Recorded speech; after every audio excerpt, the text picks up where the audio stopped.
Welcome to Bad Culture Crew, the premier source for the terrible. We're so glad you've joined our journey into this week's best of the worst media.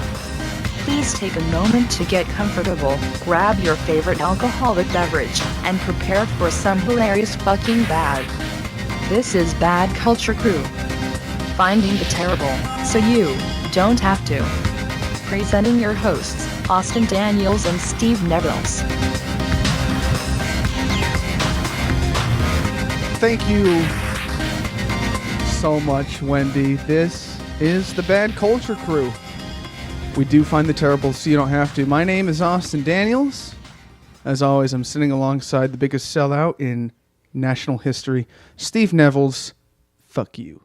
Hey, you know what I'm doing right now? What the fuck? I'm busy checking my bank account for the fat roll that I sold the show out for, and I'm planning on how to spend it all. Yeah? Where you going? XM?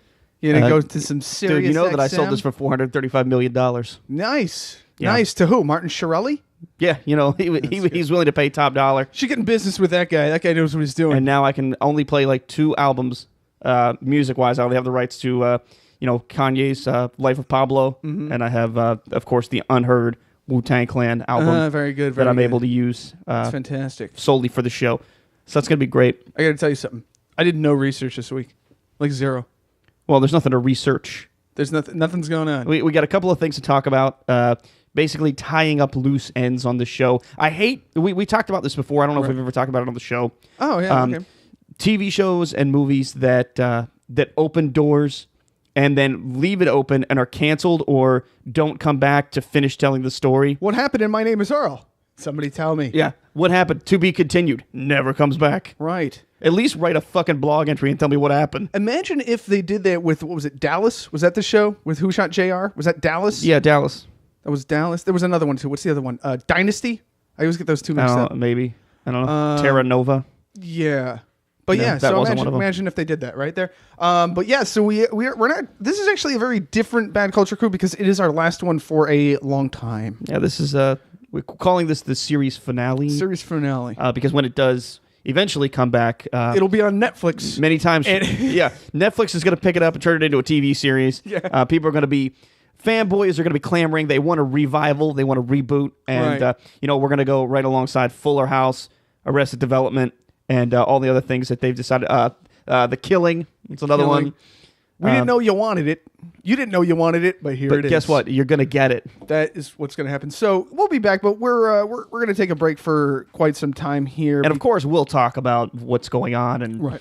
all the things that were in the pipeline, everything that we've been working on for the last several months that now will just be sort of pipe dreams. But we'll talk about all of it. Sure. That's the riff. That's it. Like we don't have anything cute or hilarious for you this We week. never had anything cute, to be honest. Yeah, I mean, it's us. I too. mean, it was just me hiding dogs up my ass for 50 some episodes, yes. which is fine. Some people find that adorable. That's pretty weird. I just feel bad because at the end of this episode, Wendy's going to be out of a job. We'll just power her down. She's We'll gonna put her have in the to- closet. We'll power her down. She's going to have to go work And at then McDonald's for $15 an hour. That's if Bernie Sanders is president. It's going to happen. You'll be flipping burgers for $39 an hour, and you know what else? McDonald's hamburgers, they'll cost $65 for a cheeseburger. Yeah, that sounds good. That's the Bernie Sanders plan. Hey, guess what? God damn it! He's sick the last episode, sneezing all over the place. The best thing you could do is you can also sneeze all over the equipment. I'm just going to sneeze all over everything. sneeze on me because I'm totally into that. See, what's happening is I'm getting sick of this show, and that's why That's why you're leaving. That's why I'm getting He's so... allergic to for medical reasons. Steve has I to will leave have to the depart. show. Oh man, we might have to get you a paper towel. How's the sneezes over there? Do you need some Everything's stuff? great, and I'm just going to be doing this a lot. You're just gonna look terrible. Yeah, it's good. Before we do all that, it's time for the Bad Culture Commentary. Culture commentary.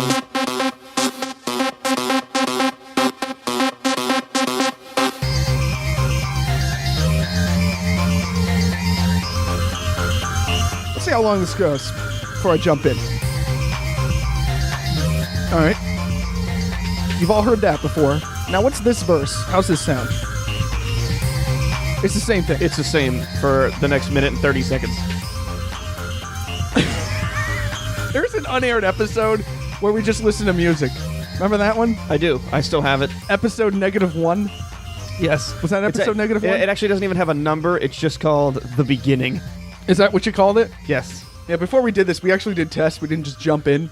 We did all these tests. There's actually weeks. 2 unaired episodes. Right. Yeah, there's that. There's the beginning, and then there's the episode 0, from which the very first clip we ever posted online came from, where I talked about the bathroom and the tremendous shitstorm that I walked into. Now, I was thinking at some point when we do a revival that we would someday like give episode 0 as a prize somewhere. That'd be fun. Yeah, someday somebody's going to hear that. Yeah, it'll leave. Yeah, it would be really fun for people to just hear us sit, because I've listened to it, not recently, I haven't but listened to it since. yeah, probably a little over a year ago when we were doing the tests, and we had some really interesting stories that we were telling in between all of the music cuts. Mm-hmm. Yeah. Yeah, in the Oh yeah, and I was -1 actually dating episode. somebody at the time. Remember that? Vaguely. Yeah. I don't know. That would be a surprise to me. I was. Yeah. I'm going to talk about the thing I wrote. Oh, here we go. It surely is bittersweet to write what will be my last bad culture commentary for now. I've gotten to talking about the heart of everything wrong with our culture, and I hope I've provided some perspective on the crazy world we live in. The commentary has been an important outlet for me, as I often grew tired of knee-jerk reactions of the internet regarding big stories. Oftentimes, I'd see a repost of some partisan story on the net, propagating an agenda, and it would frustrate me that nobody would do the research before sharing that story all over social media. I always did, and wanted to share that with you, and I hope you thought I succeeded. But in addition to the commentary, I wanted to talk about the show as a whole. I've always considered myself a misfit, somebody who felt their valid opinions were discounted because of how I feel the world perceives me. I always feel my interests of nerd culture were frowned upon. I also felt that I never really jumped on board with what the internet's morality code was. And because of all these reasons, I was dismissed. The exception, however, was my relationship with Steve. Through Steve, I have made a lifelong friend. We've grown a mutual respect for each other through intellect and humor. Importantly, we also never judged each other or made each other feel bad for being ourselves. And finally, we never went with the crowd no matter what anybody said. And through that friendship, Bad Culture Crew was born. We wanted a place where the misfits could find company and be proud of who they are. We wanted people to accept their diversity and realize that there is more to living than what the internet tells you. We wanted a place where it was okay to watch terrible movies, okay to still like Hulk Hogan, and okay to be yourself. Bad Culture Crew wasn't just Steve and I, it was all of you as well. And for that, I am forever grateful to Steve, our supporters, and our listeners. And although this goodbye is temporary, it's still going to be a tough talk taking this hiatus because of what you all mean to me. Thank you for your kindness, and never be ashamed to be you. And that's my Bad Culture commentary. Yeah, well, I don't know what kind of mutual respect or anything that you feel. I was just fishing for stuff. It's all from this direction, I guess. That's just what you say at the end. You don't mean this stuff. That sounded like an Academy Award speech. Like, you didn't say anything using a bunch of words. Well, no, if it was my Academy Award Who did speech, you it'd be think? like, there's just not enough black people on Bad Culture Crew, and it's annoying. We lacked so much diversity on this. Rather than hiring like a person of color to do like our duties, like our clerical work and stuff, we hired a robot. Yeah, who's not even real. There's no robot. Just to let you know, there's no robot. She's not a real person. I don't know how long we sit here could and keep talk this to shtick nothing. up for, but yeah, we just talked to the air because it's the closest thing to a female that we could get on this show. Yeah, we built a fake robot and talked about it. And we named her about 4 seconds before we went to do episode 1, remember? Right, because I was like, I just came from Wendy's and had a chicken sandwich. Maybe we should call her Wendy. delicious. Boom, and we were done. And Anyways, I was history. want to talk about 2 things here. Yeah, we did Bad Culture Crew because, one, that's one thing I do. I always look at stories and I'm like, how much is this true? Like one of the biggest how examples. much is this true? Or how much is this fabricated? how much of this is fact? Like, the what was it? We actually didn't cover the story, but the Cecil the Lion thing. Remember that story? Yeah, I think that was before us. No, we were in the thick of it, and we didn't cover it. No, we did talk about Cecil the Lion. In a riff, but Yeah. it wasn't a commentary. Probably should have been. But it was like the way we record our episodes. They can sometimes a story can get lost in the mix, right? Well, of course, because we record this show either 2 or 3 days out. Mm-hmm. So, yeah, if something does happen, it's hard for us to catch up. Or if something happens that day, we just like throw it in. And, Right. But to me, it was like that was the internet going completely wrong, and we were just destroying this dentist guy's career. And we found out later in the end that he wasn't at fault. It was the people organizing the hunt at fault. And there was that story that drove me to go, this needs to be talked about. And I'm sick of those knee-jerk reactions where people just get on the internet, go voice their opinion, and move on. Yeah, like, see, that's Dennis, fact. Dennis wasn't a bad guy. He was just misunderstood. Yeah. He was just, giving, clean people's teeth, Yeah, the first making concept, sure they floss. the first conception of the show when we started talking about how much terrible there really is to That's talk not- about. that was the second, Yeah, I'm sure that was going to be the second point. Yeah. Every time you go online and you see these ridiculous headlines, no matter what it was, in the year that we've done this is the 54th time that we've sat down. Well, the 54th. This is 54. 54. Yeah, this is actually Really? 54 because episode 0 doesn't count as like one. But I don't know. Whatever. yeah, we've had 54, but not counting the end of the Yeah, year you're right, it is special and 54. not counting the Razzie special. Yeah, you're We've right. done a couple of special episodes. I've been labeling it wrong the past few weeks. Haven't yeah, I? yeah, I know. Well, Wendy has been. That's why she's getting let go, and we're closing up shop. Gotcha. But there's just been every single day I went online after we would record a show, and I would get ready for next week, and I had so much stuff stacked on top of each other Yeah. week after week. It was hard to sift through and pick exactly what should go in the show because Right. the way that we designed the show was we wanted to bring enough variety to it to keep it fresh every week. And if I could have picked 5 different Make It Weird stories Right. every single week. There's just too much bizarre shit that's going on in the world. And I think that's what I looked forward to most when we were doing this show was just never being surprised by anything. It was absolute, and every single story I found that we covered on the show, most of them anyway, made me laugh so hard, and I was like, this can't be real. But I mean, when you look out there, this is the world that we live in. These are the people that inhabit it, and it's just so amazing to me that a year later, we're still finding. Nothing surprises me. No, we're still finding stories and we'll never run out of material. Nobody learns. As long as the internet exists, this show could go on forever. Nobody learns. What's funny is Steve did this stuff beforehand, and he'll be doing it, I'm sure, afterwards. He sent me an article today about backing into a parking space. I did have a funny encounter here at the Bad Culture Crew Studios about 3 weeks ago, where this older gentleman, must have been in his 60s, he was yelling at me for backing into a parking spot and said, it's head-in parking only. And I said, read the fucking parking sign, old man. I said, it doesn't say shit about head-in parking only. I said, when they replace that sign with head-in parking only, that's when I'll move my car. So anyway, he sends me an article about why it's safer to back in, and it is. But anyways, Steve would always send me things via Facebook message or text or And just say, Snapchat wouldn't this or be Instagram funny? Or or wouldn't this be funny? But this was even before we did this show, and that's just kind of how that happened there. And he'll probably be doing that afterwards, where we'll send, "Hey, this happened." Yeah, and, there's no shortage of stories. And It's just great. And then thirdly, I wanted to I met Steve. How long have we known each other now? 3-4 years now. probably 4. Yeah.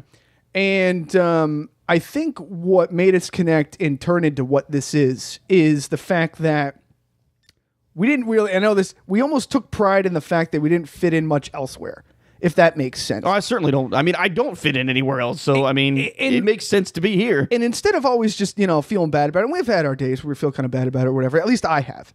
It's just you. That feeling you by yourself. No, I felt that quite a bit, Right. Especially around here. But here specifically at Bad Culture Crew, I never felt that, and I wanted other. And the thing is, what I conceptualize is we can't be the only ones like this. We can't be the only one going. The U.S. is crazy. We can't be the only one going. The internet's way too knee jerk. We can't be the only one going. Wow, these movies are hilariously, ironically great. We can't be the only ones who feel that. Is everybody else crazy around me, or is it just me? You know what I'm saying? Yeah, and for the most, And that's who I wanted to reach for the out to. genuine populace. Most people were just they're able to just shrug it off because I guess their lives are just a lot more interesting than ours. And I think they think it's more interesting. That is what I think. They can't read into it like we do, and Right. unfortunately, there are stories that need to be brought to light that I just can't let go. I need people to know that this is the kind of bullshit that's Right. going on in your world, and you either acknowledge it, or you acknowledge it and go, what the fuck? Or you're like the 98% of the population that just scrolls past it and goes, oh, look, Beyonce put a new record out. Better listen to that. Yeah, and I'm like, why? Who cares? You know, We have to care. We have to pick a side. yeah, that's true. That became a thing. But you know, I just knew that there's people that think they're counterculture, and then there's us who are true counterculture, and that I think we take pride in, and I hope our viewers and listeners reacted to that, because that's how I felt. Do you have any thoughts about the show as a whole? No, everything that we've done is sort of, counterculture, and I think that we've chosen the absolute best stories that we could possibly find, and have stayed true to the course of what we intended to do with this show when it started. And rest assured that if there wasn't a transition going on in my life right now, and I was sort of like moving into newer projects and moving out of the state, that this would continue, and this would be like this has been our lifeblood for the last year. And every single week I couldn't wait to come in here, because this was the point of the week where no matter how shitty everything was, or how dumb and how shitty I felt about the week, I could come in here and just fucking rip into this microphone and just scream about it. And there were people that actually listened to it and enjoyed it. And, those people I can't thank enough. And I mean, we'll get to my Academy Award acceptance speech later. Trust me. La-di-da. When we where get he it. talks about black people and gets really preachy about the environment. I'm just saying, like, we need to start shooting at other places, I finally won the Oscar for The Revenant. You know what? We gotta save. We gotta the plants. save the trees. And by the way, did you know that I banged Kate Winslet in that van or that car on the Titanic, and it was really hot and it was steamy? I want to draw you. Yeah, I want to draw you like one of my French girls. So let's tie up those loose ends. What do you think? So what are we doing next year? We've got we got a challenge. Hey, coming guess up, what? right? This wasn't supposed to happen for another few weeks, but Austin asked me a little while ago to come up with a list of the top 10 most influential horror filmmakers, which I have done. We're going to keep it sort of brief. I will give you the list and talk about number one a little bit. You can find all of this on the blog once this episode airs. This is the final challenge. Challenge.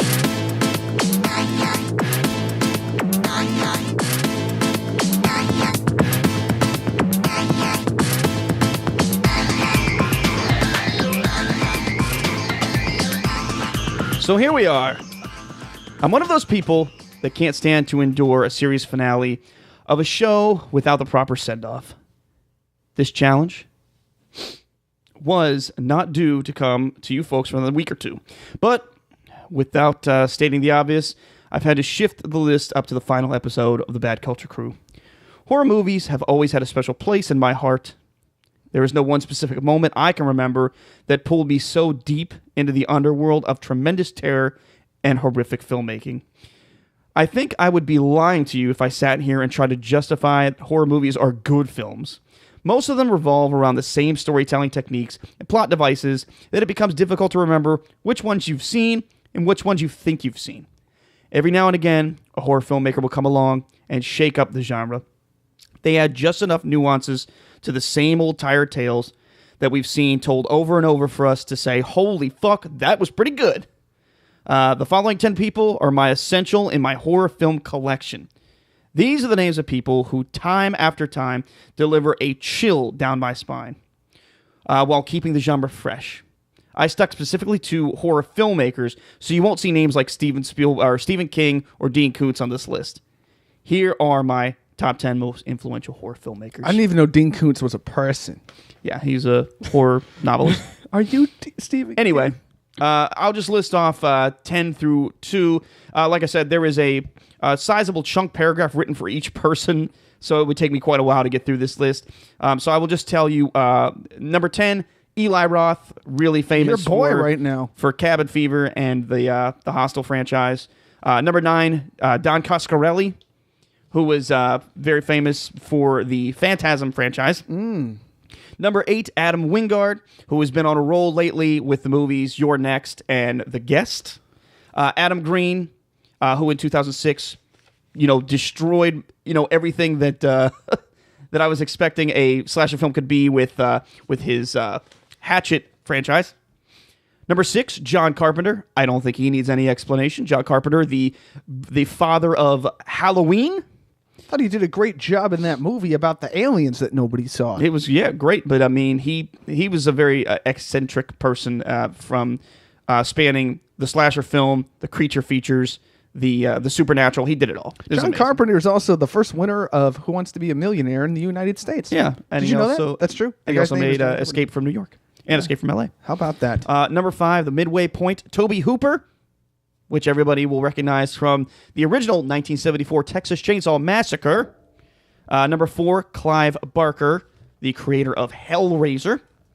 Number 3, James Wan, who has been, again, one of those people that fairly new within the last 12 or 13 years on the scene, but created the Saw franchise that was never supposed to be a franchise, and has also done Insidious and The Conjuring in recent years.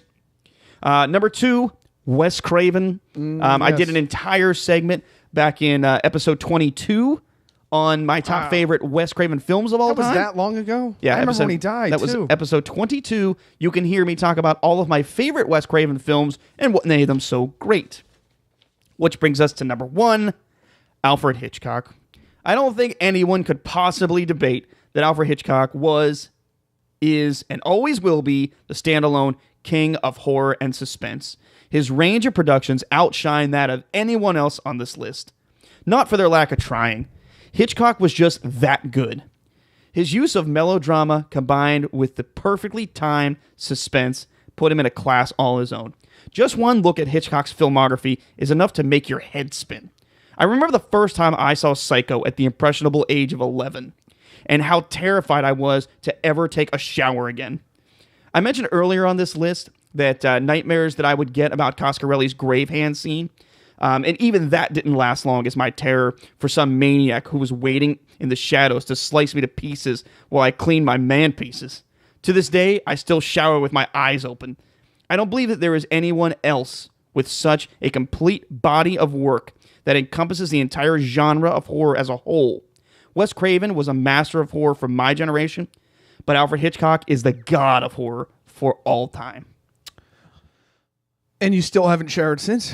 No, I'm just kidding. I still, it's been 11 years old. I haven't showered since. I shower with my eyes open because I just feel like it's normal. Is that a thing? Maybe we should get into A lot of, every single movie I've ever seen, especially in the horror movies, the girls, they always shower with their eyes closed. And then they end up dead. a gender thing. I don't know. So I'm just like, make sure you leave your eyes open in the shower. You know, I mean, you don't want to get soap or shampoo in there. You know, Of course not. Not that I use soap or shampoo. I just let the water run down me. and then you're pissing in the and shower. then I play, anyway. I play Super Soaker with the shower head. You know, everybody knows that. So let's get into this a little bit. So Alfred Hitchcock is almost everybody's obvious choice. Does that deter you away from putting him in the number 1 slot at all? Of course not. Now why? Because it's sort of like it's almost like not even an opinion. It's a fact. It's a fact. It's like Babe Ruth is the best baseball player. It's a fact. Sure, I don't know what baseball is, or I don't know what a candy bar has to do with it, but you know, I understand. I understand where you're coming from. I don't think that there's any other person on that list. Now, certainly there are people that have made really good films that I watch more often than Hitchcock, stories.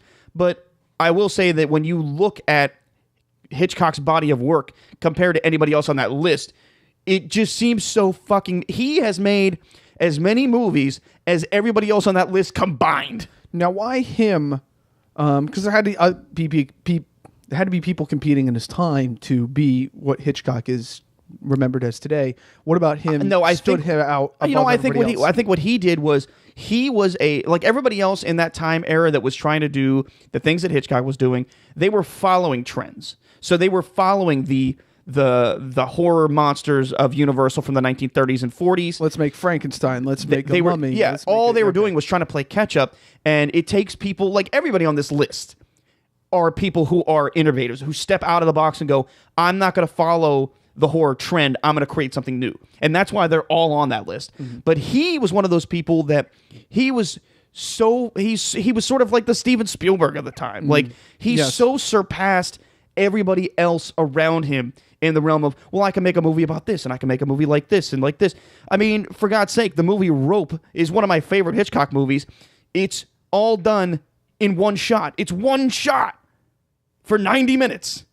And That's it's amazing. and it never gets boring. It never gets tiring. You always are, the story just encapsulates so much that you have to keep watching. You have to know what's going to happen.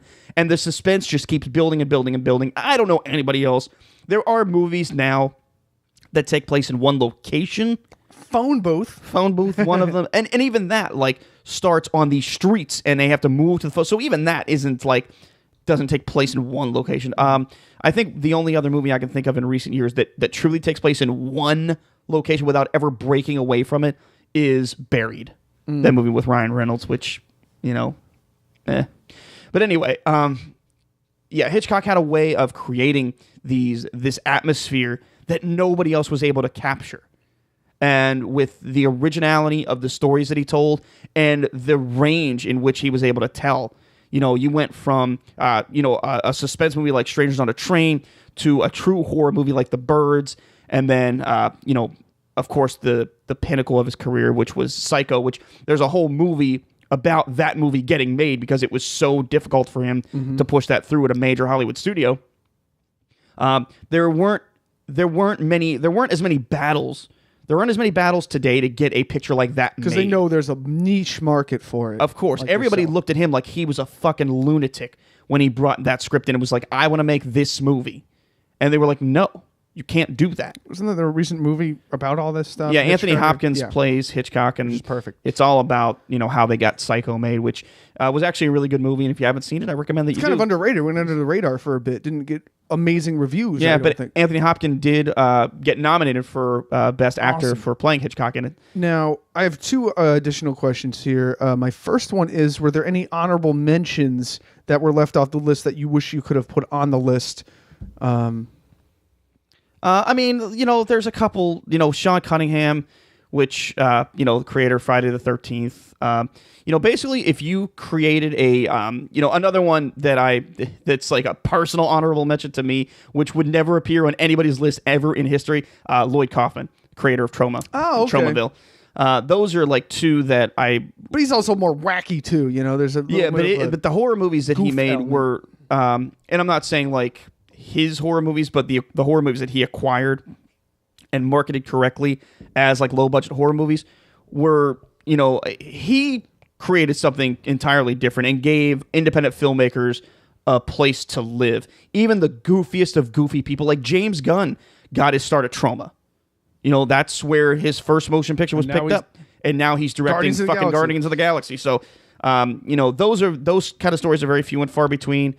But Troma was the start for a lot of horror-esque people. I know that Eli Roth had a job at Troma at one point, and I talk all about Eli Roth's past in the blog that you can go and read. Now, my final question is: there anybody who you feel, and doesn't necessarily have to be on this list or just even left off this list, that is overrated, almost like this Adam Sandler-esque person where they just keep churning these out and they're just overrated kind of garbage smut that you feel like is a detriment almost to the horror? There's one person that would never make this list that no matter what just keeps turning out shit horror movie after shit horror movie, and that's Uwe Boll.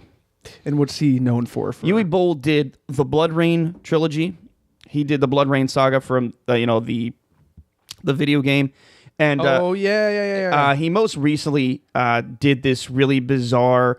I forget the name of the movie, but I did watch it on Netflix. It was about this guy who just basically goes into this building, takes a whole bunch of... He shoots up this TV station and takes a whole bunch of people hostage, and it's like 90 minutes of them just like meeting his demands, and like every 5 minutes he like shoots somebody. And it was just so weird. It was almost like a political movie. You know what I mean? It was like a political stand. But he put this like very violent horror-esque twist on it. But the guy's a raving fucking lunatic. And I remember a few months back, he put up a Kickstarter for a project that he wanted to do, and virtually nobody funded it. And then he made this video in response to that, telling everybody that they're fucking pieces of shit, they're dickheads and assholes, They're and they can jerks go for fuck not themselves. giving money. Yes. Okay. And that he has more money than they'll ever see in a lifetime, this and that. Like, he really, like, flew off the handle for people not supporting his dumbass project. Wow. So yeah, if there's one person that kind of shit stains the genre, like he teeters on it a little bit, like a lot. He's the one that directed House of the Dead. So he sort of teeters on that realm of like he makes horror movies, but not really. They're sort of like they're like cookie cutter horror movies. You know what I mean? They're a lot of them are based on video games, and they're met with extremely negative reviews, and they're kind of like the movies that I wouldn't even watch. Like House of the Dead is an exception because it is so bad that it's good. Oh, it's one of those. Love that. Very funny. We love that. But other than that, no, that guy can fucking rot in hell, and I hope that he never makes another picture in his life. Man, strong words. Anything else you'd like to add about some horror stuff or the blog or what's going on before we go on to things that are so bad it could be good? No, I'm trying to think. Yeah, I really got nothing else about the horror. Like, I mean, I have this blog that I've been working on for a little while, and obviously there isn't going to be much more to do after this list goes up. It'll be a cool thing to end off with, so be sure to check it out at Bad Culture But yeah, Crew. if you are curious about all of the things that why those people made the list, because there's a couple names on there that people are probably like, fucking Adam Wingard, really? And Adam Green. I'm like, yeah, just read what they've done, and you will understand that these guys are, they're younger at the horror game, but they're very established, and they have done an excellent job in adapting into, like I said, a very oversaturated market where every single movie looks the same. And these guys sort of like broke away from that, and they were able to find a unique voice in the horror genre. I guess that is the recipe for success there, it seems, where you have to find something and butt against the trends, go something, and start your own trend. Steve, let's move on with the show. Let's do a bad movie review. Bad movie review.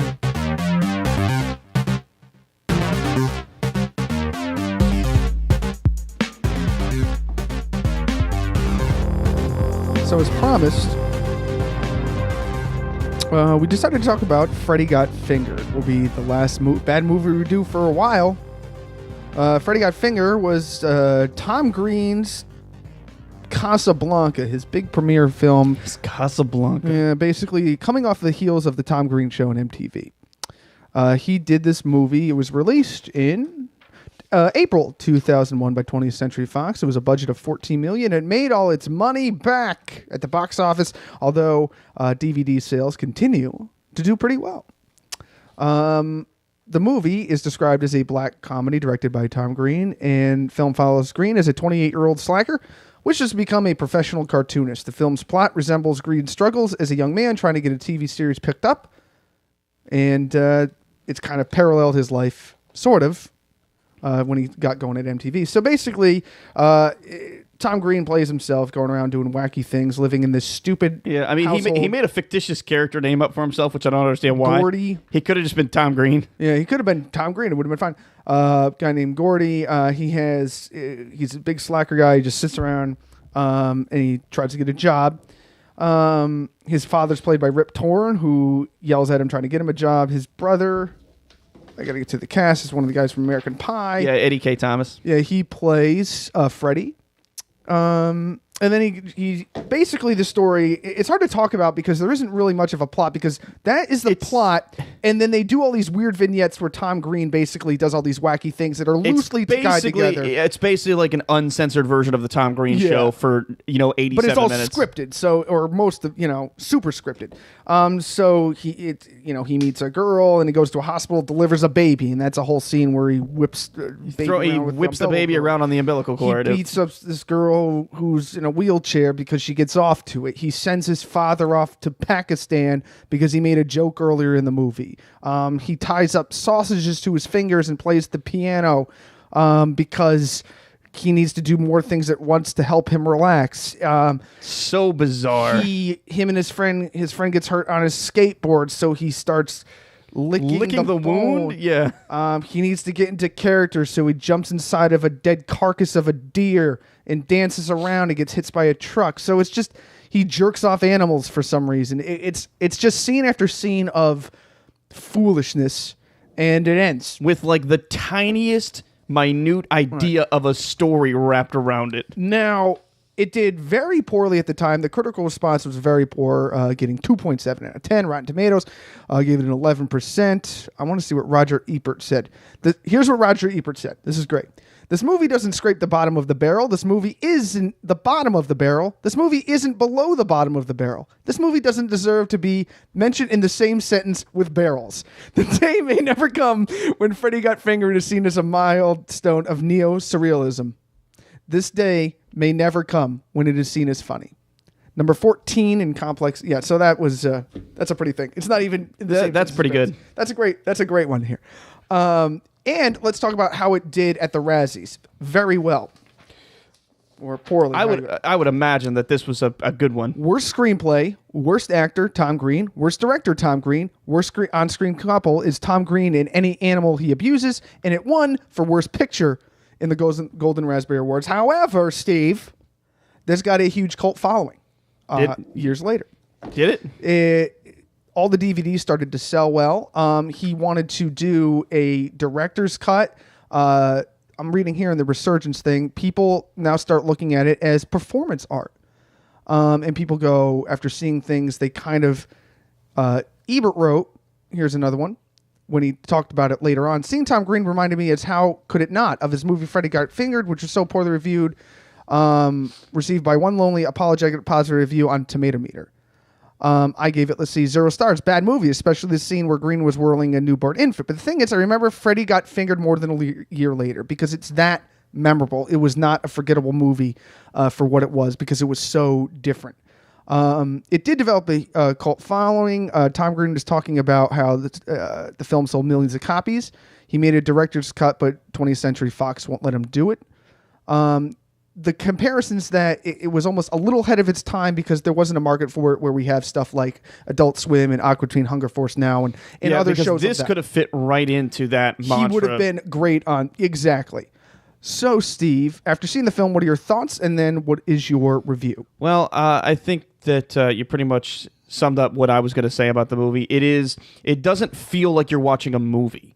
It feels like you're watching a bunch of comedy sketches with like a wraparound story, a very weak wraparound story, encased in this 90-minute freak show, like this free-for-all, where I don't feel like the rules of traditional filmmaking or storytelling applied. Right. And he was just trying to cram as much weird, bizarre, crazy shit into it as he could. So it just felt like an extended, and God, if you've ever seen the Tom Green Show, you know that 20 minutes is already too long. But to sit through 90 minutes of it, it starts to wear really thin, really fast. Now, what is your review?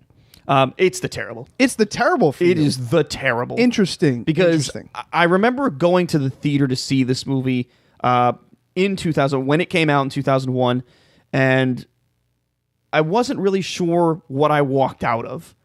Because I knew who Tom Green was. I had seen the show before. And I was like, okay, well, he's got this movie coming out. I had seen previews for it. It seemed like there was a coherent story in the previews, in the trailer. Mm-hmm. And then when I went into it, I was like, there was 10 minutes of a story there. And then there was 80 minutes of fucking foolishness. Yeah. And it really was it was so far out of control that I can't believe that a major Hollywood studio released this in theaters. Now, I'm going to surprise you. Okay. I'm giving it the not so bad. Okay, and why not? Because you know what you're getting into. If anybody went into this movie not knowing, it's basically exactly what you... When people hear of Tom Green, this is exactly what epitomizes what Tom Green's comedy especially was at that time. Sure. And if you go in there and I don't know what people were expecting. I was kind of expecting that, to be honest. And because, like when I was a kid, I didn't know much about it. But now going back, it's like, I know what Tom Green, he goes out and does crazy things. And that's the movie. He just does crazy things to be crazy. And they're hit or miss every time. There's absolutely, there's no rhyme or reason why anything happens. And the thing is, it's like, yeah, correct. And some of it is funny. Like some of the stuff is actually funny. Like when the first scene where he's talking to himself with the animated characters and being stupid, that's actually, I kind of laughed during that. And there's certain parts. Like the part where... I like when he canes the chick's knee. I don't know why that's so funny to me, but... And the part where... It's funny. And the part where the girl who wants to suck his dick all the time, right? That's the whole thing. Yeah, well, that's what I mean. Like, And then she comes up on the roof and has a romantic like thing about how I just love you for who you are, but I love you because I just want to keep sucking your dick and stuff like Right. that. That to me was kind of funny too. So, and then the other shining element of the movie is Rip Torn, and how Rip Torn is the only reason why I laugh at this movie. he commits. Rip Torn plays his dad, and he's a disgruntled father who just is off the rails and is mad at his son, but like goes to extreme lengths of inappropriateness that are hilarious. He's offensive just to be offensive. He like does this whole scene about like taking off his pants. Wanna fuck me, Gardy, and dances around. He's accused of being a pedophile. He's always screaming and acting ridiculous. And Rip Torn had to know this movie was garbage, but went the whole extra mile to do it. He was a clown. He doesn't half-ass anything in it. No. He just fucking goes for it. Yelling and just swearing and just being so offensive and ignorant. It was just off the top. And that to me was something that was fun because some people were mailing it, and this and that, but he was not, and it was kind of funny to see. So that's why I'm giving it the not so bad. Yeah, I mean, this is one of those movies where like I hadn't seen it in 15 years, and now I remember why. Yeah, I don't want to Because there's nothing like even Rip Torn, as funny as his performance is, the material is just like it's not something that I'm going to go back to for another 15 years. You know what I mean? But I'm just curious because neither of us would be the one. It's like if there was somebody who was a huge Tom Green fan, what they think, and I would go with what they think of it. You know what I'm saying? Do those exist? Like I don't know. There has to be.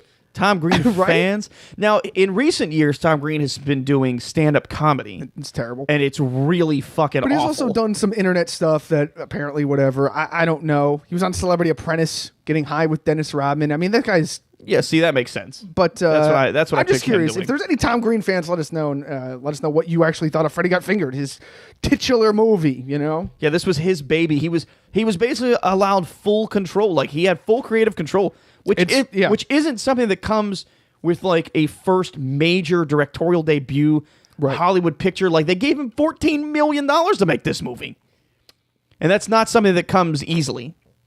So obviously somebody had his back and somebody saw the bigger picture. I don't know how he lasted that long, but good for him, I guess. Acting stupid, jerking off animals, and there you go. That's great. So let's move on. So we're going to do a newer segment. Do we have music for this or no? We don't. This is just sort of like a. I can just clear my nose. All right, For so it. we have a grand total because we asked you to do questions. You all did a terrible job. Okay, let me. You guys are the epitome of the terrible, and So, we thank you. appreciate it. Thank you. You live up to exactly what we were looking for. So what we're going to do is we're going to do a new segment, a one-time segment where we're going to take a fan question. We're going to discuss that. I have a question for Steve, and Steve has a question for me, and then we'll go on to the last word. How's that sound? We'll do the last So word. let's go to our fans first. I have the question here. Hold on. Oh, sweet. Let me pop it up on the Twitter here. Let me go to our Twitter page. If I can get out of here. Where's our Twitter page? There it is. Do we have a Twitter page? I didn't even know that. Yeah, we do. It's at Bad Culture Crew. Wow. So anyways, let's see here. I got to go to my profile, but I got to get edited out of there. I got to go to the Bad Culture Crew profile here, okay? And let's see here. Where is it? Was it that long of a question you couldn't remember it? I don't There remember. was one question. It was one question, but now I got to find the person. My God. Oh, whoops. I'm on the wrong page. I'm on the wrong page because I'm bad at my job. On the wrong page. I should have just went this It's a good thing that you're filing for unemployment tomorrow. Well, it's pretty terrible here. All right, so let's see. Here it is. 2000 Austin. Okay, here it is. At Austin Dean. Austin, Steve, Bad Culture Crew. Yes. If you have a moment on the next podcast, we do. Here's your moment. I'd love to know what's coming up for the both of you. I'll go first because I think yours will be a little lengthier. You go ahead. Coming up for us, and I assume our fan here, who's been a loyal fan for quite a while, means what's coming up for us creatively. I will, we're going to do this podcast again at some point, probably sometime next year. And we'll be in talks about how we're going to relaunch that. 2, I will be also doing a new YouTube series. It will involve video games, and that's just vague enough that I can get into. I don't want to say exactly what it is because if I do, I don't want it out there. He doesn't want it out there. Because it is focused on some stuff. It's all about gay video game characters Yeah. and how much he loves them. I do. and how much he wants to put. But his it is a penis in video them. game thing, and there is some stuff that does separate me from all the other video game YouTubers out there.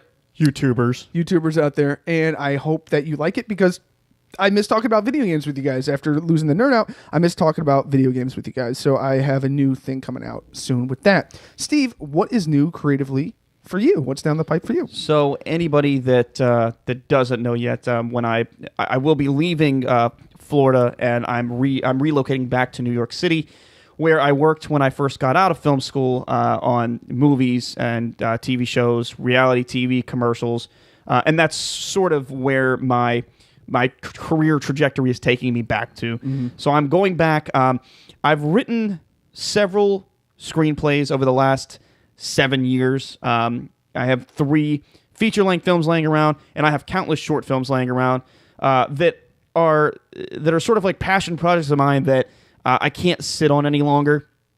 I don't want them to just be these things that I spent all this time writing and they just sit there and collect. They've been collecting dust for damn near a decade. Basically, I go in his room and just pour dust on him. And yeah, because you got to keep them, looking sad and somber. And I have the hope of I have a lot of good friends in New York, a lot of people that are willing to help me make that a reality. So I'm going to disembark from Florida, go back to where production exists, and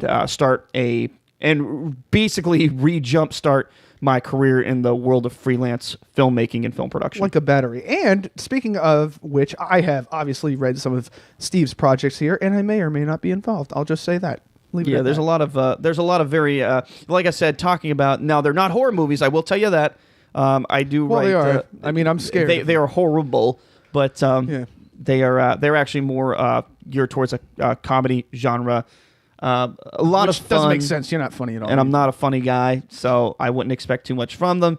But just the idea that I could put the hard work that I put into other things here, not including this podcast, or the music that I play in the band that I've been in for a few years, but to take a giant leap of faith, take a big risk, because it is a risk. I really don't even have a place to live there. I'm just going, and we'll see what happens. Right. But this is sort of like how these things that you want to do in your life, that's how they get accomplished. You just have to have absolutely no fear and accept the fact that it's probably not going to work out in any way that you think that it will. But if you're persistent enough, as I have been for the longest time, and I've sort of gotten the level of comfortability here for the last 6 years. I move around a lot. I don't know if that was apparent, if you've ever read any of the biographical stuff on our website, that I've lived in 8 or 9 cities in the last 10 years, just moving around the country, working in, the film production field. And it's something that I never anticipated that I would stop doing. And I just sort of got really comfortable here and started building a life and building things. And it just doesn't seem to be as fulfilling as I once thought that it was a year ago. And I was like, maybe it's time to put this bullshit to work and really go for it and give one final push to. It's always been my dream to have a movie that I made. It was like, this is mine. And not that I haven't shot pictures in the past. I have. They've all been, with zero budget. When I mean, when somebody says, "Oh, we had no budget," I'm like, "Oh, really? How much money did you have? Really?" And they're like, $25,000. I'm like, "No, I had $50 and we shot movies." You know what I mean? On a no budget type deal. And I'm hoping to get back into that world and just put one feature to tape that I can go, this thing might suck, but it's mine and I made it. It's much like this podcast that we do here.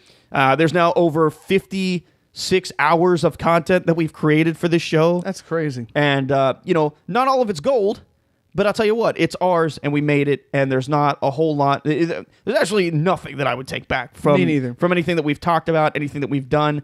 I know that some of the things we've gotten flack for before in the past, talking about on this show, saying, well, you guys are being really insensitive and blah, blah, blah. I don't give a fuck, okay? I really don't care. That's the point. Okay? Because stop being such a crybaby, whiny bitch, and just accept the fact that this is our show. We're going to talk about what we want to talk about. And it's the same goes for the movies that I write, the TV shows that I work on. I'm going to go back to working on things that I want to work on, not things that other people are pushing me to work on. This podcast was something that I wanted to do. And nobody is twisting my arm to be here. I'm here because I enjoy what we do here. And if there was ever a chance that if I could do this forever, if I could do this as a full-time job, we would do 3 episodes a week. And we would just keep putting out shows for you people to yell at us about. And that would be fine with me. I'm okay with that. And who knows what could happen later down the road, and we'll see. We'll be back at some point. And yeah, it's going to take me a long time to get my bearings down and get back into that groove, because if you've ever been in the world of just freelance in general, I don't care if you're a freelance contractor, if you're a freelance electrician, if you're that world is extremely difficult because you just don't know where you're going to be the next day. And it's a really scary situation to be in, especially if you're like me. And you have absolutely no savings fund. You have nothing to support yourself. I'm selling everything I own to accomplish this. I'm doing it right. I mean, all I'm going to have are the clothes that I own and my laptop.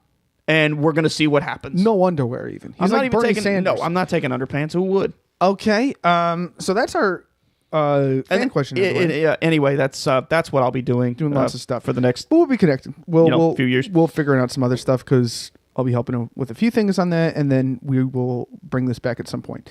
So we're going to do a question for each other, and then we're going to move on to the final, the last word here. Beautiful. You want your question for me first? Yeah, why don't we do that? You ask me the question, I'll ask you the question. Yeah, my question for you is if there was one thing that we didn't get to talk about on this show, now is your chance. What is one thing or one category or a segment that maybe you would like to have done in this show in our time that we've spent here? A segment that we have that in the time that we've spent here. Oh boy. Yeah, has anything sort of like, have you ever caught an idea like when we were talking about something and you were like, oh my God, that would make for a great like segment, or that would make for a great story? It doesn't have to be specific. Yeah, that's difficult. We had an idea for, and this is kind of not new, for Girl Logic, we wanted to bring in a girl to kind of like we could go to bat with. And that she could rebut our question and sort of give us the female perspective on things. Right. The thing in general that we didn't get to, and I'll just flat out say what it was we didn't get to do Project Shoebox. And I'll just tell you what it was, because it doesn't look like it's going to happen.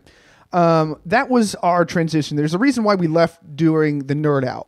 And we wanted to create because they got really lengthy, these Nerd Outs. They started to be 20, 25 minutes long. And we wanted to make a whole show on the Nerd Out. It revolved around, it was sort of a faux game show revolving around shoeboxes and random stuff. And we wanted to do a fun little goofy comedy things with nerd culture. One of our segments we wanted to talk about like putting people together who would win in a fight. That was one of them. We had different ideas that we were talking about in regards to that, and that was going to be a YouTube show. So it's a bummer we didn't get to do that. Secondly, we were, and this is not entirely true, away, but we had an idea for Steve to talk about horror stuff, do a horror show, much in the vein after the nerd show that we wanted to do. And I was excited to produce that because, as you know, Steve talks like a nut job about horror stuff, and to get him on camera I will talk talk about you this stuff is in great lengths about all things horror. But so those are the things that were in the pipeline that we wanted to didn't get to do, but we have other. But separating here. With that being said, I'm excited to do this other project that just kind of came out of nowhere that I have an opportunity to do alone, and but not all alone. Steve's going to help me set it up, but something I can really own myself, which I'm excited about. It'll be your voice. It'll be your thing. All my thing, and I'm excited about that. And maybe other people will be too. So we'll have to see. Steve, my question for you is: what did you going into this? I was talking Steve into doing a podcast for a few months actually before he's like, yeah, we can do a podcast, and he finally it clicked. He's like, yeah, okay. Going through this, what is the thing you learned the most over the past year doing the podcast? Just from this, what can you take away that you learned or grew in the most? I've learned that producing an hour and 20-minute show every week is a very difficult thing to undertake. Yeah. It's very time-consuming. I've learned that There's so much content out there, especially for the scenario that we've painted here. It was hard to edit down what fit into the show. There's a lot of that goes into your own projects. And, when I write a project, when I write a film or something, and then I go back and read it and have to like start taking things away, it becomes very difficult because you grow so attached to that project. And it's like your baby, and you're like, well, this baby doesn't need a foot, so you cut the foot off. You know what I mean? It's like, this baby doesn't need a cock, so you cut that off too. And it's like, circumcised. And the next thing you know, you've got this trimmed down version of this child that you birthed, and you're like, wow, it looks a lot different. But people can read it better, people can interpret it better because it doesn't have all of these, you realize it didn't need 2 legs in the first place. Yeah, there's plenty of ideas that we've both been like, no, that's not going to work, or let's shape it into do this, and so it's helped me become a better editor and time manager. This entire experience has, because when we first started, the first, I would say 6 weeks of this, it was so difficult for me to pick the stories that I wanted to talk about, because I would sit there with 5 different ideas for a time of the week, 5 different ideas for fucking Make It Weird. And I was like, yeah, but I can only pick one. And it was, what was the funniest? What was the most outrageous? What did I think people would connect with the most? And that was probably the hardest thing, getting the bearings going. And then as time went on and we started to get into, the episode 20s and 30s and 40s, it became easier, and before I knew it, I was able to I would read a headline and go, nope, move on. Nope, move on. Yep. Which, kind of like negates our, read the whole story type thing. But you'll realize what's clickbait online and what isn't. Right. Which a lot of the stories I was finding that pertain to this sort of genre that we were after. A lot of these stories, especially like the weird stories, or when we were doing our times of the week, it's a lot of clickbait shit. Like you go on there, it's like, there's no story here. Right. What is this? It's like the whole season arc of South Park. Just get people in. It's all fucking clickbait, and you're like, well, what the fuck is this? So that's it. So thank you so much again for sending your one question in, but thank you anyways. And I'm glad we got to answer that. So, but if you have any follow-up questions... hopefully we answered it thoroughly enough. If you have any follow-up questions, feel free to reach out to us. And if you want to get into the Twitter pages, like our personal Twitter page, Austin DNLS and Bad Culture Steve, those aren't going anywhere. No. So if you ever have any questions, like if you're sitting around one day and God knows why you would ever do this and you're bored and you're listening to an old episode of Bad Culture Crew and you're like, man, what the fuck were those guys talking about?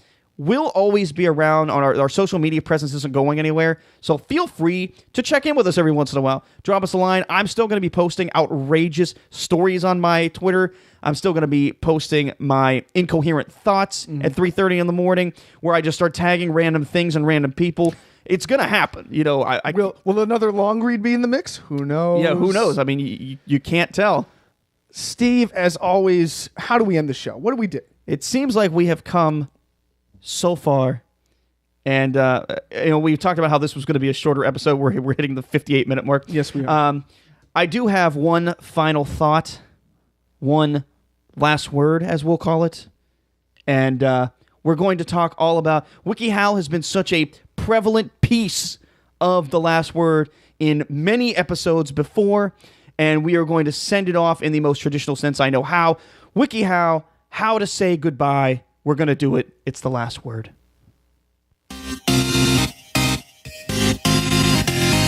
The last word.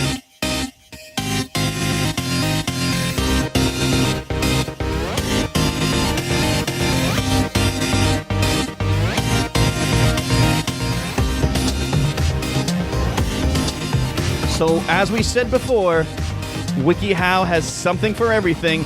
There's always a way. And WikiHow will tell you. So I didn't think that there could be anything more fitting than for WikiHow to show us the proper way to say goodbye to all of you. So Peace! So here we have Drop it. the mic. Just drop the mic and leave. Leave. Knowing how and when to say goodbye is often difficult, even in informal situations. Maybe such as this. But learning to say goodbye eloquently, tactfully, and appropriately is a skill that will help you maintain your relationships and let people know you care, even if you don't. I don't care. It's also easier than it seems sometimes. Read on to learn how to recognize opportunities and anticipate others' needs when you leave. So here we go. There are actually 3 methods that WikiHow has given us to say goodbye. All right. I'm going to start with number 3 because this one doesn't really pertain to us. I just want to make mention of it. It's actually really grim. It's called saying goodbye forever. And this is one about when people are on their deathbed, or you come up to a person who's laying on the concrete dying from a car accident, and you have to say something to them. You're like, Yeah, I mean- it's like just go into the light type deal. It's just kind of awkward. So the method 3 for saying goodbye forever is say goodbye now. It says don't put it off. Make sure if somebody's dying, you go over there and you make sure you say what you got to say to them because you won't be able to do it later. It's like, I could stop at the drive-thru at Mickey D's before I go, but you might want to hold off on the quarter pounder and just head on over to the hospital. That's a good thing now because, I mean, breakfast is 24/7 now. So There's no excuse anymore. No excuses anymore. You're done. The second part of that is do what feels appropriate. You often have the impression that death or other forever goodbyes are supposed to be a somber or joyless thing. No, bring balloons, bring streamers, party hats, bring a bottle of champagne, and just say, "Welp, see you in the next one." See you on the other side. Yeah. And you're like corny. Number 3, tell the truth selectively. So this is good. Even when people are dying, don't be completely Tell truthful. white lies. Just say, and they're like, what do you think happens when we die? It's like, well, you're going to go to a Crystal Burger and you get all the free unlimited sliders that you could ever want. Fries are always hot. Drink machines never out of Coke. And you never have to wait for the ice machine to make ice. And they're like, that sounds really nice. And then they die and they end up in like this black, world of purgatory. And they go, there's no crystals here. Purgatory's fine. If I make it to purgatory, If I'm just sitting in like a waiting room, Fine with me. If I'm in the Beetlejuice waiting room and the doctor is shrinking my head for all eternity, like I picture that for myself. well, see, your head couldn't get any smaller. So It is kind of tiny upon these large shoulders. Do you even lift, bro? man. Do we have any more? Number 4 for that was keep talking. Even after they're dead, just keep talking. That's like literally what it says. And number 5, be present. You have to be present there. Buy them a present. You don't send a text on the deathbed. Yeah, just be like, you could be like one of those Just wanted awful. to say goodbye. Be like one of those awful teenagers that I've seen lately on like worst selfies ever taken, where people are like taking pictures, like selfies with their dying grandparents in the back. Have you seen these? That's a joke in the Tacky song that Weird Ed. Oh my God, no! Like, taking selfies with the deceased. Kids have really people are actually doing Kids that? have really done this. There's pictures of kids like dressed up on like their Snapchat stories. Like it's a picture of them like thumbs up. They're like going to mom's funeral, and they've got like a thumbs up with like a black tux on. It's like Fuck this universe. it's so bizarre. And Fuck you this know universe. what? That's not anywhere on this list. Don't do that. Don't be a fucking piece of shit and just laugh it up like it's a joke, because it's not. These are a joke. Here we go. Saying goodbye short term. Method 1. All right. Short term saying goodbye. Recognize when to leave. I might as well just go now. I've known it's time to go. When you're at kind of a party or gathering or even a one-on-one conversation, it can be difficult to get away. Learning to recognize good opportunities to leave will make a short-term goodbye much easier. Notice if the crowd seems to be dwindling, which, I mean, Wendy's already gone. She left after she did this music. She was like, fuck it. I got nothing left for you. Yeah, she did go. What the hell? Number 2, watch body language. Overstaying your welcome is rude. You understand? I've been standing here. I've been sitting here for an hour with just this fucking look on my face. I just want to get out of here so bad. And you're not reading that. I don't understand. I'm not good with body language. But can also be difficult to distinguish. People don't like telling you that they'd like to leave, so try to watch for signals. No, I'll just tell you straight out. I'm like, I'm gonna go now. I don't want to be here anymore. But if you're hosting, Yeah. No, I mean, you're going to go now. I'm still gonna go. You just be like, you're going to leave my house. Number 3, make plans to see each other again. Even saying, see you at school tomorrow. Or, can't wait to see you again at Christmas. None of this is. That's relevant at Thanksgiving. Yeah, I guess I'll see you at school tomorrow. I don't go to school. Keeps the goodbye light and focused forward. If you haven't already made plans, use it as an opportunity to make them. Even saying "see you soon" suggests just that. So soon. So I'll see you guys soon. I don't. That might mean a nice. year from now. I don't know, but I'll see you soon. Soon. And number 4 on that one is tell the truth. It can be tempting to come up with a good excuse when you're ready to leave. You don't need to. Even if you want to leave, just saying, I'm going to go now. See you later. They stole that out of my playbook. That is a quote. I'm going to go now. See you later. It doesn't need to be any more complicated than that. But then you get the host going, why are you If you want to extract from a conversation that you're ready to end, I'll talk to you later, is likewise plenty. No, just make it the lie. So if somebody's in mid-story, you go, I'll talk to you later. I'm going to go now. I got to go now. And just fucking beat it. And then the host will be, that was very truthful. Man. And everybody stands around and goes, wow, I appreciate his honesty. He was not at all intrigued by my boring story. He didn't have to get up early, quote unquote, Yeah, I'm sorry. I have to go to take a shit. I'll see you later. All right. Now we're moving on to method 2. The which last is one, right? saying long-term goodbyes. Now this is more of us. This is more our speed. This is where we fall into. This is a long-term goodbye. Long-term goodbye.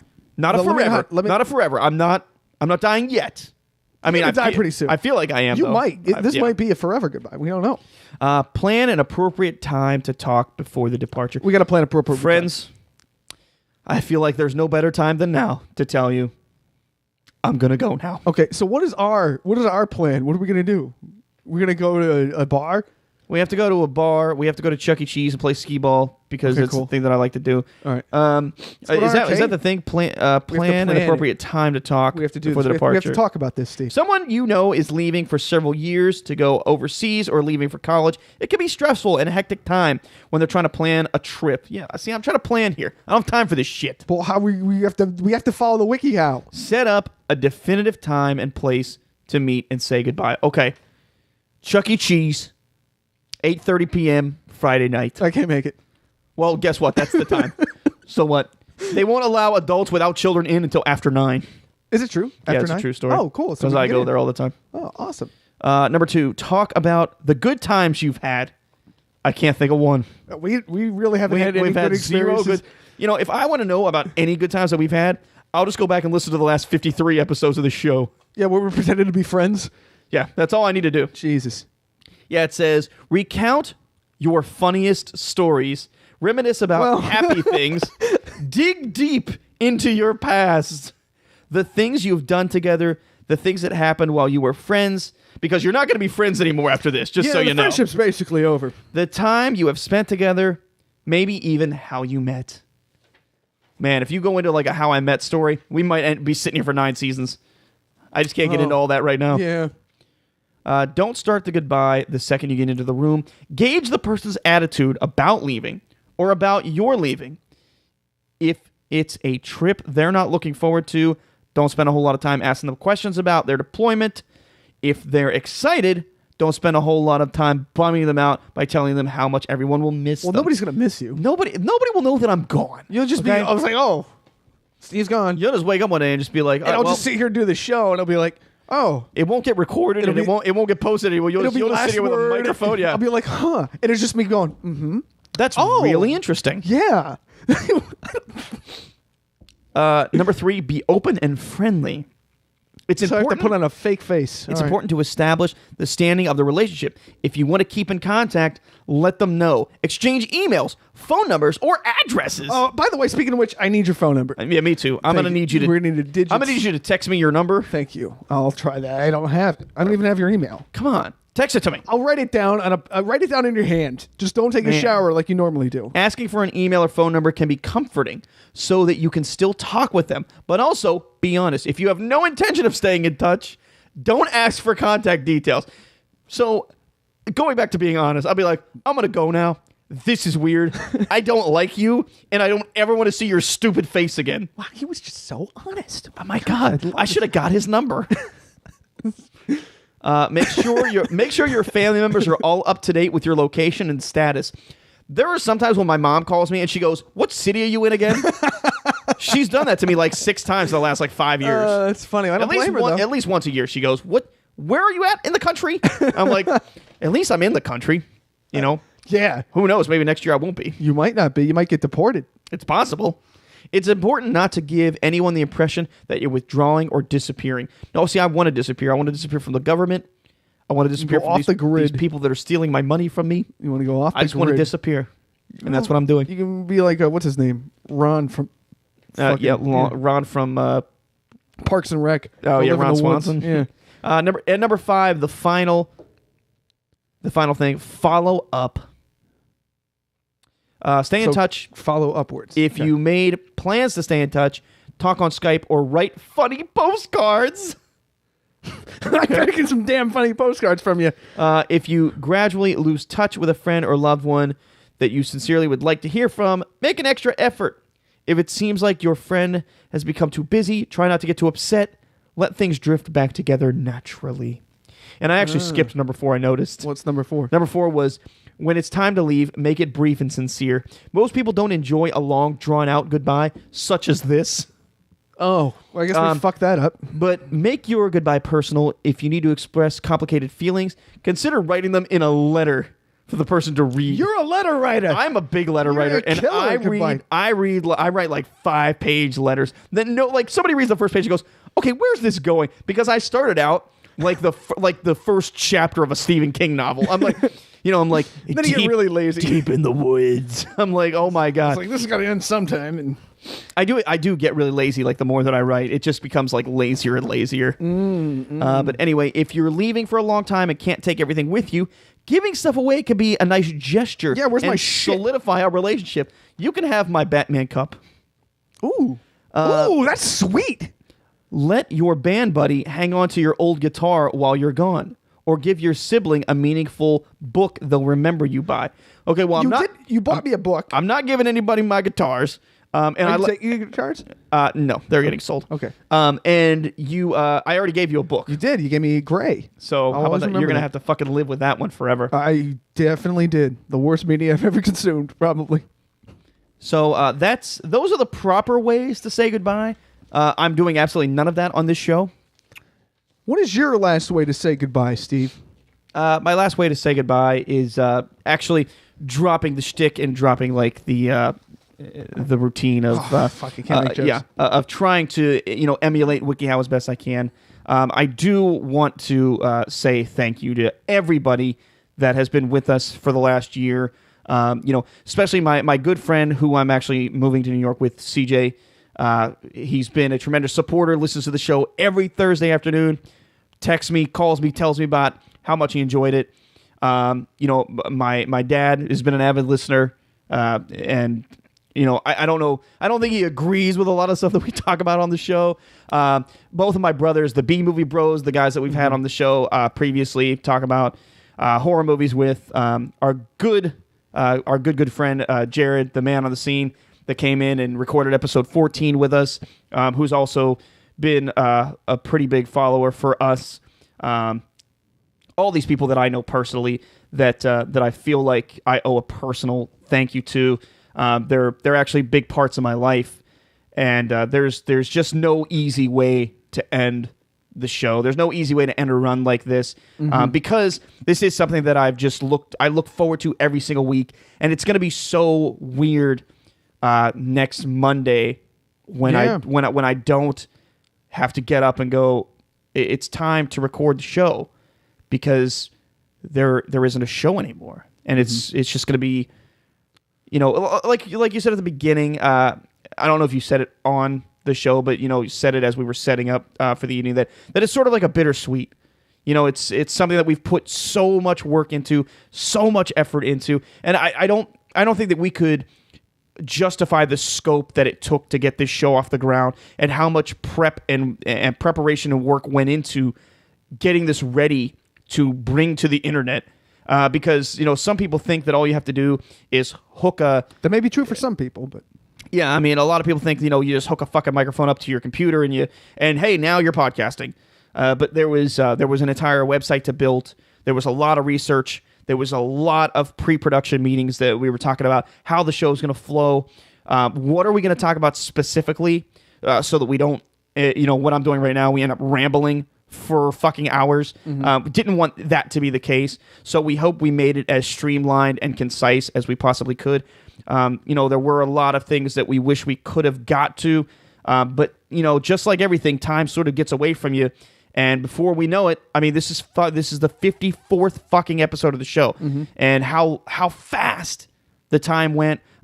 More realistically, we talked about at episode 52, that being our 1 year anniversary. This actually yesterday or 2 days ago, from recording the show, which would have been Saturday the 7th, that was our actual 1 year anniversary, a true 1 year anniversary. Crazy. That was it for us. Like, it's amazing how far this show has come, and how fluent it has gotten, and how easy it was for me to just come in here, sit down every week, and think of this as a job. Like, this was just something that we were very stringent on, something that we never strayed from. And you can bet your ass that by any means necessary, the show will be back at some point, because we just worked so fucking hard to get the show to you guys every single week. And we can't thank you enough for still being here, so many episodes later. Oh, God. This get emotional, the snot's coming back.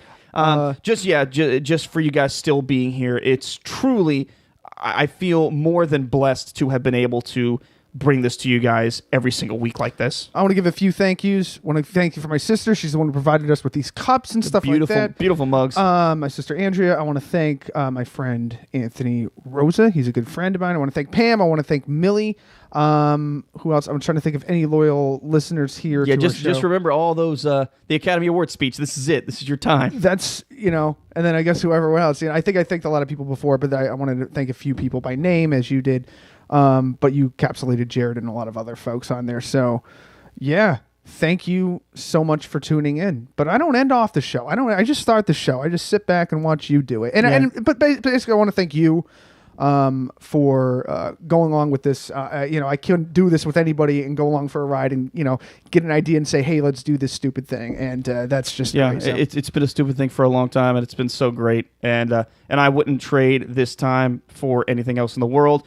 I'm so thankful that I have this, and I'm going to put this, believe it or not, I'm going to put this on my resume. This is going to be something that I talk about and say, like, look, we wrote, produced, edited these fucking hours and hours and hours of material that I think proves that, we don't get paid to do this. This is something that's ours. It belongs to us, and it belongs to you. And if you're here and you're listening, you're here for a reason. You're here because you feel the same way that we do, and we can't thank you enough. So sincerely, from the bottom of my heart, thank you. Don't think that this is the end, the complete end. We do have to say goodbye for now, but I know as well as you do that the Bad Culture Crew will roll on in your hearts as it will ours for many years to come, and as long as there is terrible, there will be bad culture. So we will say goodbye for now, but just know that the Bad Culture Crew will always roll on.